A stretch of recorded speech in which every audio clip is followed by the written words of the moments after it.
हरियाणा की लोक संस्कृति और कला परंपरा को सहेजने वाले राज्य स्तरीय रत्नावली महोत्सव का कुरुक्षेत्र विश्वविद्यालय में भव्य शुभारंभ हुआ।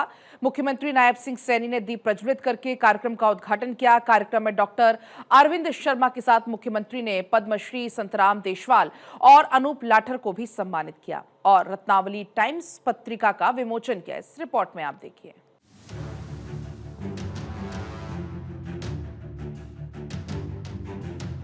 हरियाणा की समृद्ध लोक संस्कृति और कला परंपरा को सहेजने वाले राज्य स्तरीय रत्नावली महोत्सव का कुरुक्षेत्र विश्वविद्यालय कुरुक्षेत्र में भव्य शुभारंभ हुआ।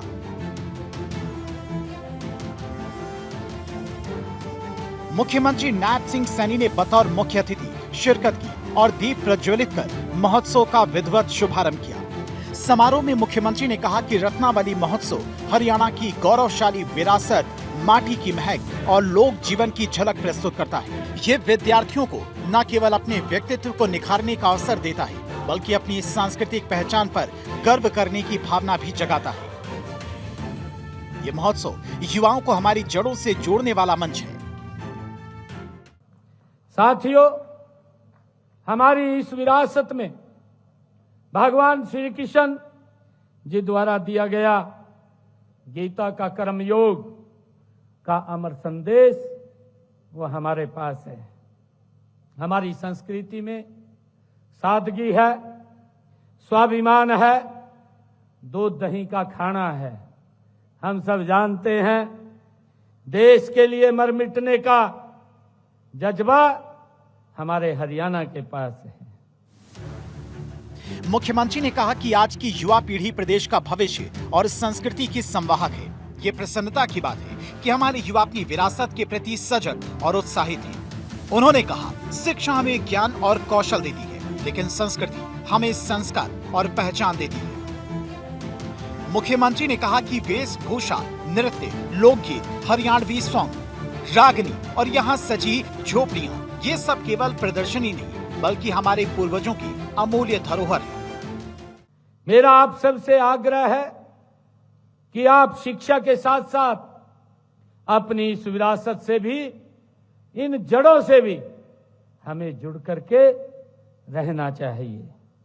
साथियों, कुरुक्षेत्र विश्वविद्यालय हरियाणा का ये सबसे प्राचीनतम विश्वविद्यालय है।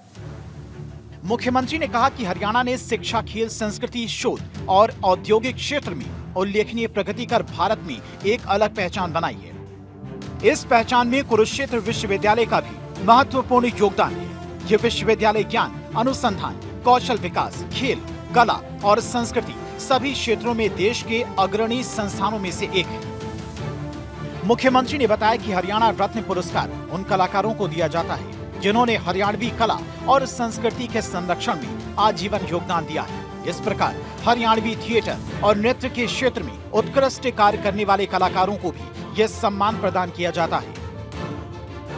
मुख्यमंत्री ने बताया कि पिछले 38 वर्षों से कुरुक्षेत्र विश्वविद्यालय में रत्नावली महोत्सव का आयोजन हो रहा है। हरियाणा की सांस्कृतिक विकास यात्रा में इस उत्सव की भूमिका अत्यंत महत्वपूर्ण है।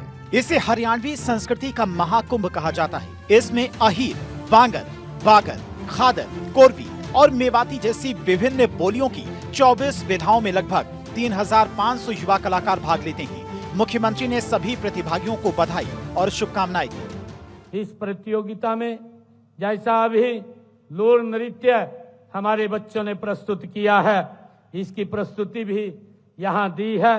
हरियाणा की एक लुप्त हो रही ये नृत्य की एक विधा है। साथियों, इसी प्रकार हरियाणवी फैशन उत्सव भी इस उत्सव के आकर्षण का एक केंद्र है। मुख्यमंत्री ने कहा कि सरकार का प्रयास है कि शिक्षा और संस्कृति के बीच में एक मजबूत सेतु का निर्माण किया जाए। संस्कृति और पर्यटन एक दूसरे के पूरक हैं। जब हम अपनी विरासत का सम्मान करते हैं और उसे बढ़ावा देते हैं, तो हम दुनिया भर के पर्यटकों को आकर्षित करते हैं। हरियाणा में कुरुक्षेत्र, करनाल, पंचकुला जैसे अनेक स्थान सांस्कृतिक पर्यटन के केंद्र बन सकते हैं। सरकार का लक्ष्य हरियाणा को न केवल कृषि और उद्योग के लिए, बल्कि सांस्कृतिक धरोहर के केंद्र के रूप में स्थापित करना है।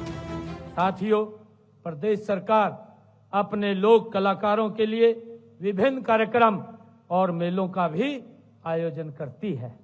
इनमें गीता महोत्सव अभी इसी कुरुक्षेत्र की पवित्र भूमि पर ये कुछ दिन बाद शुरू होगा। चाहे सूरजकुंड का क्राफ्ट मेला जो विश्व प्रसिद्ध है उसको हर व्यक्ति जानता है।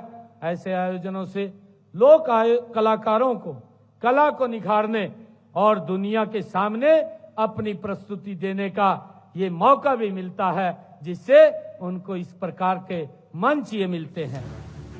मुख्यमंत्री ने प्रतिभागियों को प्रोत्साहित करते हुए कहा कि रत्नावली का मंच हार जीत का नहीं बल्कि सीखने और अनुभव प्राप्त करने का मंच है। यहाँ हर कलाकार विजेता है क्योंकि उसने अपनी संस्कृति के प्रति अपनी श्रद्धा और प्रेम व्यक्त किया है। मुख्यमंत्री ने आशा व्यक्त की कि आने वाले वर्षों में ये महोत्सव और भी भव्य और प्रभावशाली रूप से सामने आएगा। चंडीगढ़ से डॉक्टर थानेश्वर शर्मा की रिपोर्ट, भारत 24।